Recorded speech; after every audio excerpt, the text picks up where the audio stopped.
আমার নবীজির 5টি বিশেষ নসিহত রয়েছে। এই 5টি বিশেষ উপদেশ যদি আপনি মানতে পারেন তাহলে আল্লাহ পাক রব্বুল আলামিন দুনিয়া এবং আখিরাতে আপনাকে আমার আল্লাহ অনেক সম্মানী বানায় দিবেন, অনেক মর্যাদাশীল ব্যক্তি বানায় দিবেন। দেখেন, এই পৃথিবীতে মানুষ সম্মান পাওয়ার জন্যে, এই পৃথিবীতে মানুষ মর্যাদা পাওয়ার জন্যে কত কিছুই না আপনি করেন। অনেকে দেখবেন সম্মান মর্যাদা লাভের জন্যে মানুষকে টাকা পয়সা বিতরণ করে, মানুষকে সেজন্য মানুষ যেন তাকে দানবীর বলে, মানুষ যেন তাকে ভালো বলে, এমন প্রচেষ্টা কিন্তু আমরা অনেকেই করি। টাকা পয়সা খরচ করেও মানুষ যেন আমাকে সম্মান করে, শ্রদ্ধা করে, এমন আশা আমরা অনেকেই ব্যক্ত করি। কিন্তু হ্যাঁ, মনে রাখতে হবে আল্লাহ প্রদত্ত যে সম্মান, আল্লাহ পাক রব্বুল আলামিন যেই সম্মান তিনি তার বান্দাকে দান করেন, হাজার হাজার কোটি কোটি টাকা পয়সা খরচ করেও আপনি সম্মান মর্যাদা কখনো আপনি লাভ করতে পারবেন না। মুহতারাম হাজিরিন, আমার রাসূল ১৫০০ বছর আগে বলে দিয়েছিলেন, যদি তোমরা 5টি কাজ ভালোভাবে মানতে পারো, এই 5টি কাজ যদি তোমরা গ্রহণ করতে পারো, আল্লাহ পাক রব্বুল আলামিন দুনিয়া এবং আখিরাতে আপনাকে আমার আল্লাহ অনেক মর্যাদাশীল সম্মান আমার আল্লাহ বানায় দিবেন। মুহতারাম হাজিরিন, আল্লাহ রাসূল যে 5টি উপদেশের কথা তিনি আমাদেরকে বলে দিয়েছিলেন, প্রথম নাম্বার হচ্ছে, আমার রাসূল বলেন, যদি তুমি পরিপূর্ণ ঈমানদার হতে চাও, ঈমানওয়ালা হতে চাও, তাহলে তোমাকে সর্বপ্রথম যে কাজটা করতে হবে, আপনি উত্তম জ্ঞান এবং উত্তম চরিত্র আপনাকে অর্জন করতে হবে। একজন মানুষ দেখবেন তার চরিত্র যদি ভালো হয়, তার চরিত্র যদি সুন্দর হয়, দেখবেন দোকানপাটে রাস্তাঘাটে মানুষ তার সম্পর্কে আলোচনা করে, উমুকের চরিত্র খুবই সুন্দর, সে কখনো মিথ্যা কথা বলতে আমরা শুনি নাই। আল্লাহু আকবার। দেখেন, আমার নবী, বিশ্বনবী যেই সময়ে মদিনাতে নবী হওয়ার আগেও, নবুয়াত লাভ করার আগেও আল্লাহর হাবিবকে বেঈমান, কাফের, ইহুদি, খ্রিস্টান, বুদ্ধ, নাসারা যারা রাসূলের বিরোধিতা করত, তারা পর্যন্ত আল্লাহর হাবিবকে আল আমিন বলে উপদেশ দিয়েছেন। আল আমিন তারা বলতেন, তারা একই বাক্যে সবাই বলতেন, আল আমিন এমন একজন ব্যক্তি, আব্দুল্লাহর বেটা মুহাম্মদ এমন একজন ব্যক্তি, তার জীবনে কোনোদিন আমরা কখনো মিথ্যার আভাস তার মুখ থেকে আমরা শুনতে পাই নাই। আল্লাহু আকবার। আল্লাহ পাক রব্বুল আলামিনের প্রিয় হাবিব মুহাম্মদুর রাসূলুল্লাহ সাল্লাল্লাহু আলাইহি ওয়াসাল্লাম এখনো কিন্তু নবুয়াত লাভ করে নাই। আল্লাহর হাবিবের উপরে এখনো কিন্তু কোরআনের আয়াত নাজিল হয় নাই। আল্লাহ পাক রব্বুল আলামিনের হাবিব বিশ্বনবী, মদিনার কামলিওয়ালা নবীকে আল্লাহ পাক রব্বুল আলামিন মক্কাতুল মুকাররমা, মদিনাতুল মুনাওয়ারার ভিতরে আল্লাহর হাবিবকে এমন ভাবে পরিচয় লাভ করাইয়াছেন, বেঈমান, কাফের সকলের জবানে একটাই কথা, আল আমিন। জীবনে কোনোদিন মিথ্যা কথা বলতে আমরা কখনো দেখতে পারি নাই। এমন একজন ব্যক্তি, এমন একজন সম্মানিত ব্যক্তি, এখনো তারা কালিমা গ্রহণ করে নাই, এখনো তারা কালিমা পড়ে নাই, তারা বাপ দাদার নামে মূর্তি পূজা করে। কিন্তু আল আমিন, আমার আপনার নবীকে বিশ্বাস করে তারা টাকা পয়সা আল আমিনের কাছে জমা রাখতেন। নবী, আপনার কাছে টাকাটা জমা রাখেন, আমরা জানি আপনি কখনো আমানতের খেয়ানত করতে পারেন না। আল্লাহু আকবার। তারা আল্লাহর হাবিব কিভাবে বিশ্বাস করতেন, নবী কখনো খেয়ানত করতে পারে না। তারা নবীজিকে বিশ্বাস করে তাদের টাকা পয়সা, ব্যাংক ব্যালেন্স, তাদের স্বর্ণ মুদ্রা আল আমিনের কাছে জমা রাখতেন। আল্লাহু আকবার। এটা হচ্ছে 1 নাম্বার। যদি আপনি পরিপূর্ণ ঈমানওয়ালা হতে চান, তাহলে আপনার চরিত্রকে গঠন করতে হবে, উত্তম চরিত্রে আপনাকে অর্জন করতে হবে। 2 নাম্বার হচ্ছে, যদি তুমি সবচাইতে বড় জ্ঞানী নিজেকে মনে করো, সবচাইতে বড় জ্ঞানী হতে চাও, তাহলে অবশ্যই আল্লাহ পাক রব্বুল আলামিনের ভয় ভীতি আপনার অন্তরের ভিতর আপনি প্রবেশ করাইতে হবে। তাহলেই বুঝতে হবে আপনি হচ্ছেন সবচাইতে বড় জ্ঞানী। যে যত বড় জ্ঞানী, সে সবচাইতে বেশি আমার আল্লাহকে সবচাইতে বেশি ভয় করে, কারণ সে জানে বেশি আমার আল্লাহর আযাব কেমন হবে, আমার আল্লাহর গজব কেমন হবে, জাহান্নামের আগুন কেমন হবে, জান্নাত কেমন হবে। যেহেতু সে সবচাইতে বেশি জানে, সেই জন্য তার মাঝে এমন মাত্রা, এমন ইলম থাকতে হবে যে সবচাইতে বেশি ভয় আমার আল্লাহকে করতে হবে। এরে আল্লাহ তাআলার বান্দা, যদি আপনি সবচাইতে বড় জ্ঞানী হন, অবশ্যই অবশ্যই আপনার ভিতরে এমন একটা সিমটম, এমন একটা আলামত আপনার ভিতরে ফুটে উঠবে। অবশ্যই আল্লাহ পাক রব্বুল আলামিনের সামনে আমাকে আপনাকে দাঁড়াতে হবে।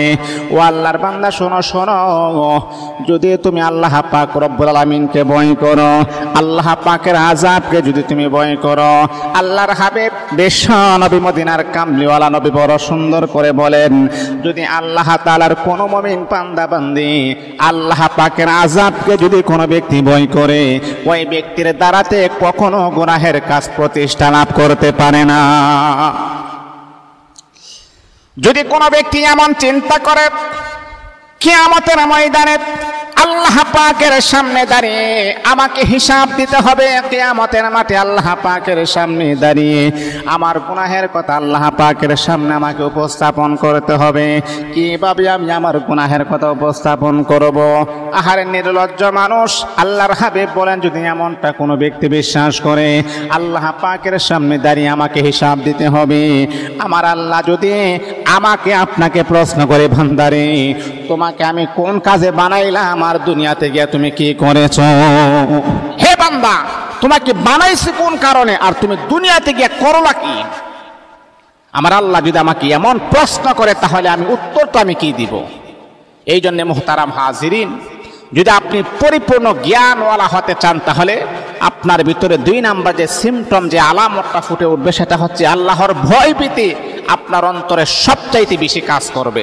আপনি চিন্তা করবেন, হারে আমি যদি এই মুহূর্তে গুনাহের কাজ করি, দুনিয়ার কোনো মানুষ যদি আমাকে না দেখে, কিন্তু আমার আল্লাহ কিন্তু আমাকে এই মুহূর্তে আমার দিকে তাকিয়ে আছেন।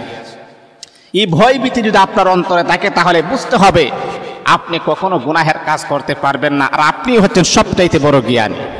3 নাম্বার হচ্ছে, যদি সবচেয়ে বেশি আপনি সম্মান পেতে চান, আপনি যদি সম্মানিত হতে চান, মানুষের নিকট আপনার সম্মান মর্যাদা বৃদ্ধি লাভ করাইতে চান, তাহলে আপনাকে যে আমলটা করতে হবে, অন্যের উপরে ভরসা করা ছেড়ে দিতে হবে, ভিক্ষা করা বন্ধ করে দিতে হবে, মানুষের কাছে হাত পাতা বন্ধ করে দিতে হবে।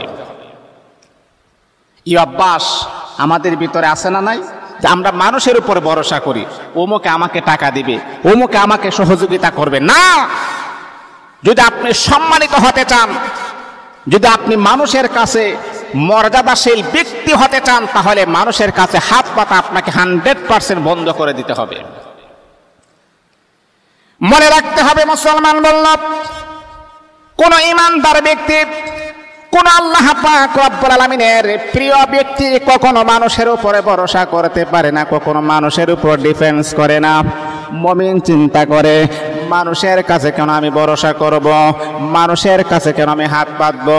আল্লাহ পাক রব্বুল আলামিন হচ্ছেন হাকামুল হাকিমিন, যিনি তামাম পৃথিবীটা নিয়ন্ত্রণ করেন, তামাম পৃথিবীর সমস্ত মানুষকে যিনি লালন পালন করেন।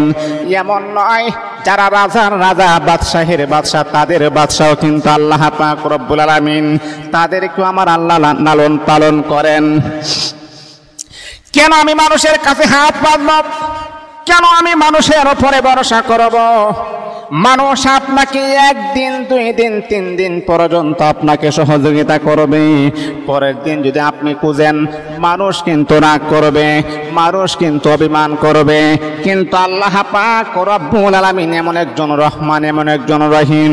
আমার আল্লাহ বলে, বান্দারে দুনিয়ার কোনো মানুষের মতো আমি আল্লাহ নই, দুনিয়ার কোনো মানুষের মতো আমি রব নই। দুনিয়ার মানুষের কাছে আপনি 1 বার চাইবেন, 2 বার চাইবেন, 3 বার চাইবেন, দুনিয়ার মানুষ কিন্তু রাগ করবে, দুনিয়ার মানুষ কিন্তু অভিমান করবে, দুনিয়ার মানুষ আপনাকে দেখলে তাদের মনটা খারাপ হয়ে যাবে। কিন্তু আমার আল্লাহ বলে, বান্দারে আমার কাছে যত বেশি তুমি চাইবে, আমি আল্লাহ রাগ করব না, আমি আল্লাহ খুশি হয়ে তোমার সম্মান মর্যাদা আরো বাড়ায়া দিব। দুনিয়ার মানুষের মতো আমি আল্লাহ নই। দুনিয়ার মানুষের নিজাম হলো, ছোট লোককে তারা ঘৃণা করে, ছোট লোককে তারা দেখতে পারে না, কিন্তু আমি আল্লাহর কাছে ছোট লোক এবং বড় লোক সবাই কিন্তু এক সমান। ও বান্দা, তুমি যদি ফাযকুরুনি আযকুরুকুম, ও বান্দা তুমি যদি আমি আল্লাহ পাক রব্বুল আলামিনকে স্মরণ করো, আমি আল্লাহ কিন্তু তোমাকে স্মরণ করব। উদউনি আস্তাজিব লাকুম, ও বান্দা শোনো শোনো শোনো, তুমি যদি আমি আল্লাহ পাক রব্বুল আলামিনকে ডাকো, আমি আল্লাহ অবশ্যই তোমার ডাকে আমি আল্লাহ সাড়া দিয়া দিব। দুনিয়ার মানুষের কাছে আপনি চাওয়া বন্ধ করতে হবে, মানুষের কাছে হাত পাতা আপনাকে বন্ধ করতে হবে, মানুষের উপরে ভরসা করা আপনাকে বন্ধ করতে হবে। তাহলে আপনার সম্মান মর্যাদা আমার আল্লাহ বৃদ্ধি করে দিবেন। আল্লাহু আকবার। এটা হচ্ছে 3 নাম্বার। 4 নাম্বার হচ্ছে আল্লাহ রাসূল সাল্লাল্লাহু আলাইহি ওয়াসাল্লাম তিনি আমাদেরকে বলে দিয়েছেন, 4 নাম্বার হচ্ছে যদি আপনি অধিক সম্মান পেতে চাও তাহলে অধিক পরিমাণ আল্লাহর জিকির করো। আর 5 নাম্বার হচ্ছে যদি রিজিকের প্রশস্ততা আপনি লাভ করাইতে চান তাহলে উযুর সাথে সদা সর্বদা আপনাকে থাকতে হবে। পুত পবিত্রতা আপনাকে অর্জন করতে হবে।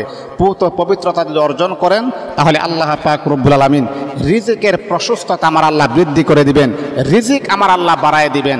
এই জন্য আমরা সদা সর্বদা উযুর সাথে থাকার চেষ্টা করি।